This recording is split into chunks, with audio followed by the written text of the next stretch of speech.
Rydym yn dechrau'n stori yng Nghymru mis Mawrth 2020 ac mae'r byd o dan ofn y coronavirus. Mae'r stori yn agor gyda dynes ifanc o enw Mair yn ei chatref. Roedd hi wedi diweddio i fod yn briod â Joseph, 22-year-old bricklayer from Newport. Ond i Dduw, roedd hi'n bwysig iawn, gan ei fod yn cael 5,000 followers ar Instagram. Roedd hi mor bwysig, fe wnaeth un o angylion Duw anfon friend request i fi. Hi to you, Mair. I got a boyfriend. Same babes. Oh my god, yes, queen! Oh, you're giving me life, slay, hunty. Okay, whatever. Fi ydi Angel Gabriel, 69, a mae gen i neges iddi ti o'r big man upstairs. Bydde ti'n rhoi genedigaeth i faban Duw. O, a mae global pandemic ar fi'n digwydd hefyd.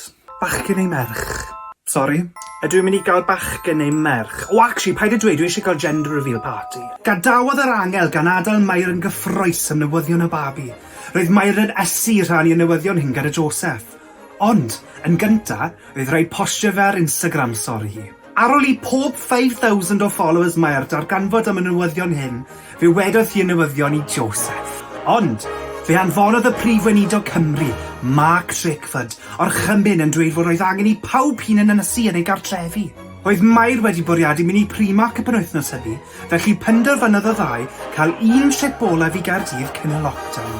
Pan gyrraeddon nhw i Gaerdydd, fe wnaethon nhw trio bwcio stafell ym mhob gwestai gan chwilio am le i aros.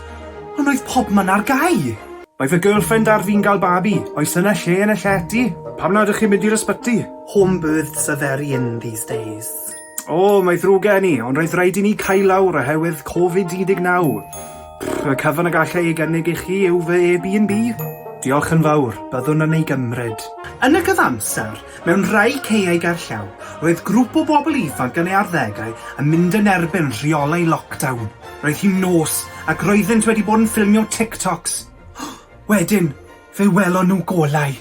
Facebook Live chi'n gweld plant yn torri'r gyfraith da'n ni yng nghanol pandemic. Rydych rhieni chi'n gwybod bod chi mas? Gada fi cyfri chi hold on. 1, 2, 3, 4, 5, 6, 7 rhag eich cawilydd chi. Rhedodd y grŵp i ffwrdd. Yna, fe cafodd un notification ar overheard Cardiff. Mae baban wedi cael ei geni ar Woodville Road. A pwy bynnag sy'n blastio cerddoriaeth y del, wyt ti'n okay? Felly, dyma nhw'n brysio i chwilio am Mair a Joseph. Fe ddeithon nhw o hyd i'r Airbnb lle oedd yr cwpl ifanc ac aeth y grŵp i mewn i weld y baban. Wow, hold on. Chi methu dod mewn i'n hunan ynysu. O, na, mae 2 households gallu cwrdd ti fewn nawr. Bydd jyst rhaid i ni agor ffenest. O, ni wedi dod â anreg i'r baban hefyd. Toilet paper.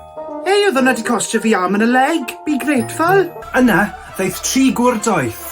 3 gwrdoeth? Dyn fath beth. 2 menyw daeth. Roedden nhw'n gwybod o archwilio Twitter bod digwyddiad pwysig yn cael ei cynnal. Daeth ddolen Zoom i ei olwg ac fe wnaethant ei ddilyn i addoli'r baban. Fe prynodd pob un ohonyn nhw anreg werthfawr i'r baban o ei Amazon wishlist. Prynais i ti hand sanitizer Ivy Park gan Beyoncé. Prynais i ti gasgliad o fasgs gan Gucci.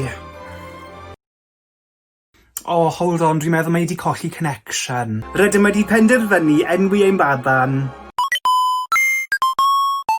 Wel, dyna ni. Stori'r Geni 2020 version. Cofiwch golchi eich dwylo, gwisgwch eich masks a hunan ynysu os oes rhaid. Nadolig llawen i chi gyd.